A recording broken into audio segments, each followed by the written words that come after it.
ખેડામાં ફરી એકવાર સ્વામિનારાયણ સંપ્રદાયના સ્વામી પર લાંછન લગાવતો એક કિસ્સો સામે આવ્યો છે।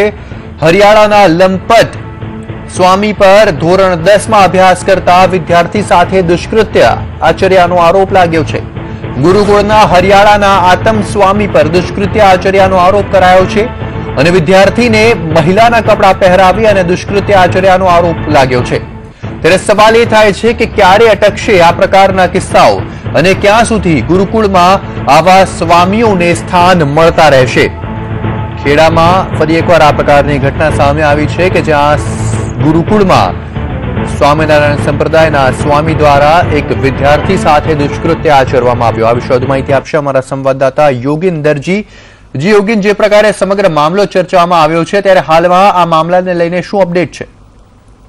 यस, અત્યારે હાલમાં અમારે ગુરુકુળ ખાતે મુલાકાત અમે કરી હતી, જ્યાં ખબર પડી છે કે જે સ્વામી છે જેમની ઉપર આક્ષેપ થયો છે આ યુવક સાથે દુષ્કર્મ કરવાનો, તે સ્વામી અત્યારે ફરાર થઈ ગયા છે।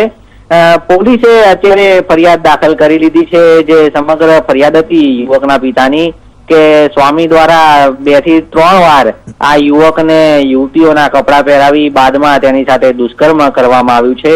તે જે ફરિયાદ હતી તે પોલીસે દાખલ કરી લીધી છે અને સ્વામીને શોધવાની તેમજ તેમને ધરપકડ કરવા માટેના ચક્રો ગતિમાન કરી દેવાયા છે। પરંતુ જે સ્વામી છે તે ગુરુકુળ છોડીને ભાગી ગયા છે, જેથી પોલીસનું કામગીરી હવે વધી ગઈ છે।